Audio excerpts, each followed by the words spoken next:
Because it's too late now, they sold us a war. Are you shocked? Surprise Pikachu face. That was an excerpt from the new album from Chevelle titled Bright as Blasphemy. Now, who here is going to blast for me? You can blast for me by liking and subscribing if you like the vibe. Definitely check out the Patreon down below and check out some of our other Revolution reviews, our other album reviews talking about protest music, the occasional protest. And now we're looking at this new album from Chevelle. Next one in line. There's definitely more to come even after this because, man, August going into September, very busy month. So track 1 off this new album, titled Pale Horse, starts right off the rip, giving a shout out to Richard Dawkins, which for those unaware of Richard Dawkins, he is a rather popular atheist. He's also a evolutionary biologist. He's written several books on those subjects, and this song starts off right off the bat saying, "You looked for God while Dawkins was spelling it out for you." And from there, the song leads us down a path of defiance against the ills of religion. Now, of course, if your religion actually makes you a better person, it helps you care for other people, it makes you involved in your community,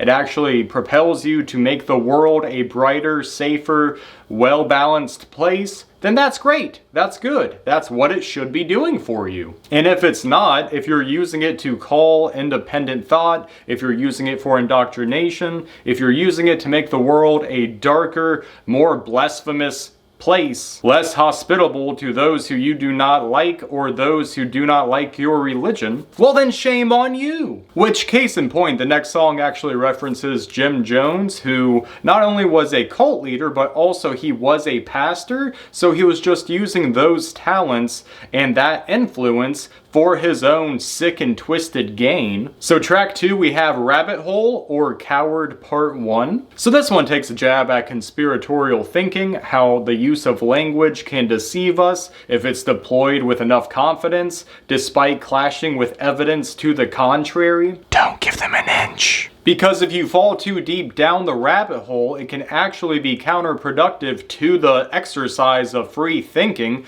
where it'll weaken your walls, it'll break down the dam that is holding up the truth, and leave you susceptible to a worldview of falsehoods. Anyways, for track 3, we have the song Jim Jones, or Cowards Part 2. So Jim Jones was the cult leader who led about 900 people to live in his commune. Again, he was a pastor, he was very charismatic, and so all of these people kind of went under his wing. Again, they were living in their own little society, but in the end, he ended up poisoning all 900 of his followers by poisoning the Kool-Aid, which is where the term drinking the Kool-Aid originates from. It's basically you drinking whatever lies and deceit is coming from the cult leader. Very tragic story, but also very fascinating in its own right. Anyways, back to the song. So the opening line says, "A few signs to avoid, those in power and ready to fix." I think what this is getting at is that every politician goes into office and they always say that they will enact change, that they're going to do this, that, and the other thing, and then they actually never do.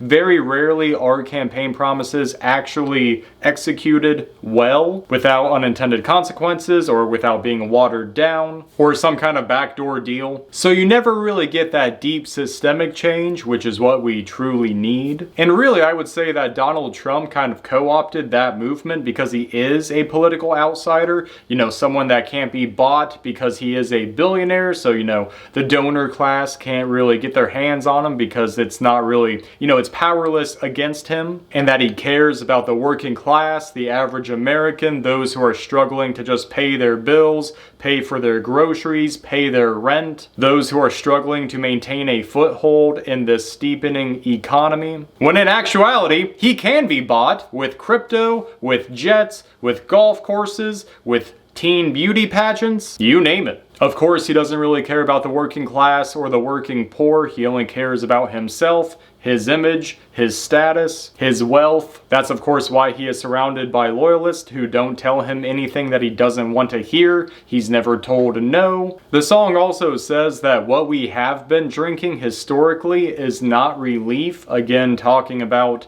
those coming to power saying that they're going to enact change. We are drinking their Kool-Aid every time. Again, referencing Jonestown. And then we have another line about how the cowards are hiding behind religion, and when the leaders don't drink from the Kool-Aid first, that's how you know that it's game over for the brainwashed. Because they are going to be the ones that perish, it won't be the ones who are supplying the Kool-Aid. The next track, Hallucinations, is all about freedom and how it does in fact exist, but it might just be a mass hallucination. It talks about how we are collectively out of moves, how we have locked arms with gloom. Now with our leaders and preachers, we need to secure our freedom. For the next one, we have the song Wolves, or in parentheses, Love and Light. Damn.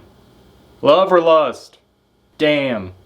Love and light. This one deals with the concept of trust, of human nature, and most notably just the need, that human need to prepare for the worst. When you know that something bad is going to happen, you want to make sure that you are as prepared as possible so that you will have the most survivability, Survivor's ability to maintain my attention through season 5. Which was probably 20 years ago at this point. God, I'm old. Now, I could be wrong about this, but I feel like this song is in direct reference to sort of like the paramilitary militias that have been popping up, whether it's the Proud Boys, the 3%ers, the Oath Keepers, some of who are starting to turn on Trump because of the Epstein files, which is good, because remember, Pam Bondi said they were on her desk. Don't forget that shit. Kash Patel, J.D. Vance, they all said, hey, we need to do that. Donald Trump himself. But again, I could be wrong, but just looking at all the troop deployments, and now you're starting to hear stories about some of these groups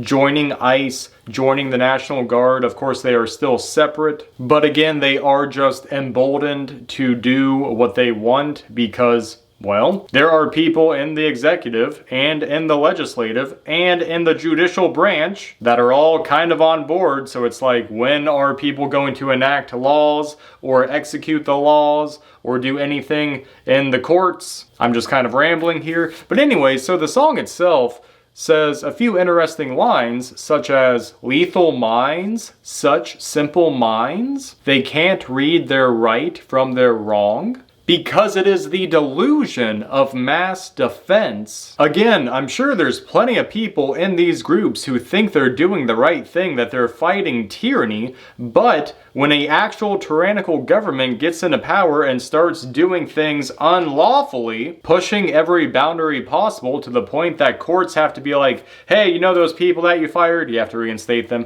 Hey, that thing that you're doing over here, you can't do that. Hey, that you're deploying these troops, yeah, you can't do that. And the song even acknowledges, I know that you're lonely, because of course for a lot of these people, that's all they want. They just want to feel a sense of belonging. They want to be involved in a community of like-minded people. And unfortunately, whether it's meeting someone in person or being radicalized online, you can find safety within these groups. And this isn't even just for the right. You can also find the same thing on the left. Everybody just wants the same thing. It's Maslow's hierarchy of needs. And these groups, again, whether it's on the left or the right, they can provide that for those in need, those who are prone to being radicalized. But the line about delusions of mass defense, God, that one's really good, because again, it's like people are stockpiling ammo, they're stockpiling rations, again, for the day that the government comes to take your guns, to imprison you, all this jazz. But it's like, when a fucking tyrannical government actually gets into power and they actually start enacting all of this shit, where are the 2A people? Where are all those people that wanted to fight against that tyranny? Again, I'm not saying that there aren't some of those people, but you don't see a whole lot of it because they actually support this government and its actions. No, it's pretty interesting overall. I think that one might just be my most recommended song from the album, more or less, but we'll see. Did you call me a wussy? Now for the next one, titled Karma Goddess, I don't really have a super good read on this one. Maybe it's about nationalism, maybe it's about reflecting on your karma when you look at your karma through the reflection of a mirror, or it's about just not dying on the wrong hill, not committing your life for the wrong cause. The song says, you have those silent laws and you got the benefits of being the victim. It looks like you're finally exposed, which is pretty accurate. It's kind of funny how those in power always play the victim card despite having so much power themselves. Yet they're always trying to pull that card. They're always trying to claim victim status because of course it draws sympathy from their base. This undying love for a kingdom come. Somebody burst the bubble of this fairy tale. Again, I think talking about nationalism. The next track, Blood in the Fields, is definitely the most haunting track in my opinion. This one also has a very solid intro talking about the virtue of being calm, maintaining your calmness in a never-ending chaotic world. Basically never letting the world ruin your inner peace. Because, the song says, it's art that moves us along. Believe we've got no fears at all. Now, of course, if you ask me, of course art has a huge impact on our lives. We have an entire culture of resistance. On this wall behind me, they're all saying the same thing through each one of these albums. And even recently, I caught an old interview from Tupac talking about how music that has a message is one way of actually enacting positive change because it changes the discourse, it changes the dialogue, you get the ideas out there, you get the people talking, and then if enough people agree, then that's actually how laws are made because of pressure by the public, but you're also changing the Overton window to encompass what you want, what you need, and that is one crucial way of changing public consciousness. Now going back to the Chevelle song, so the blood in the field could be alluding to a war, or it could be a different kind of conflict, be it physical, mental, metaphysical, but whatever it is, somebody was leading us to it. Somebody was leading us on, which brings us to the second to last track on the album, AI Phobias. Gee, I wonder what this one's about. Which, this one might be my second most recommended song from the album, but it starts off with this rather interesting line, time is this annoying common ground, which, yeah, there is that. But it goes on to say, how much to make it stop, call it survival, and call me terrified, basically saying how much to make, how much AI automation do we need, and then also how much to make it stop if things start going haywire. So how much do we need to scale? How much do we actually need to make a benefit for society? Because of course AI does have a lot of potential for actually bettering humanity. But for every good aspect, there's always the option for things to turn negative, which could potentially lead in the aggregate that AI becomes a net negative for society. I actually put out a video talking about AI and my own fears when it comes to this topic.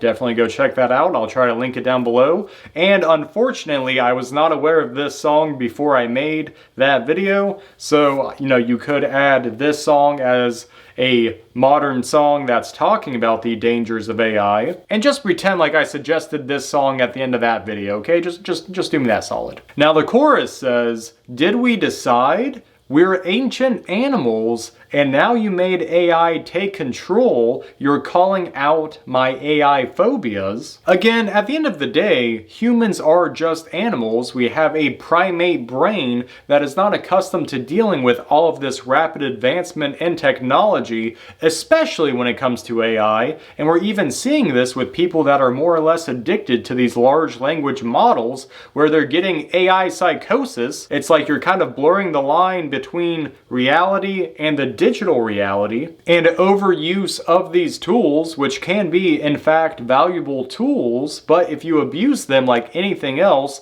it can have a negative health outcome for the mental, which leads us to the final track, Shocked at the End of the World. This is actually the song that we started the video with, but to recap, it says, 'cause it's too late now, they sold us a war, Are you shocked? It also goes on to say that when the end of the world arrives, then it's the end of war as well, because presumably there are no more humans to engage in warfare. And if we feed off of this, then I'm dropping peace at your door. So instead of bombing innocent civilians in their homes, we will be leaving a nice pamphlet that says peace. How lovely. Just don't tell Lockheed Martin about your intentions, because they might want to have a word with you. Anyways guys, that concludes the review of this new Chevelle album, Bright as Blasphemy. Again, you can blast for me by definitely liking and subscribing to the channel. Check out some of our other protest music. Also, before I get into the outro, I should probably talk about this album a little bit more. Overall, this album does have quite a bit to say.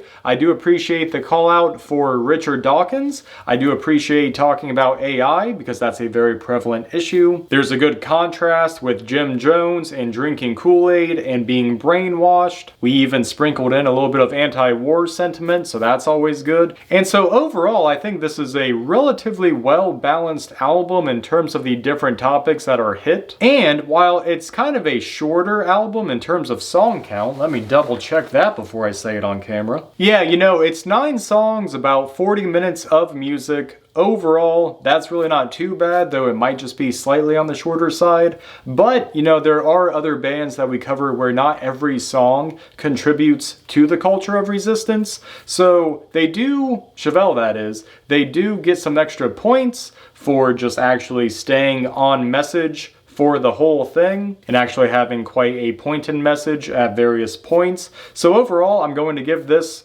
actually the same score that I just gave Rise Against, a 90%, a low A-. And I'm still kind of tweaking with that scoring system, so you know, we will see how that evolves as we go on. But anyways guys, that is the review for Chevelle's new album. Let me know what you thought about this album in the comments down below. Let me know if you guys want anything else reviewed from this wall or anything else that again contributes to the culture of resistance, be it political, social, economical, whatever it may be. Definitely check out some of our other reviews of other protest albums. Check out the Patreon down below.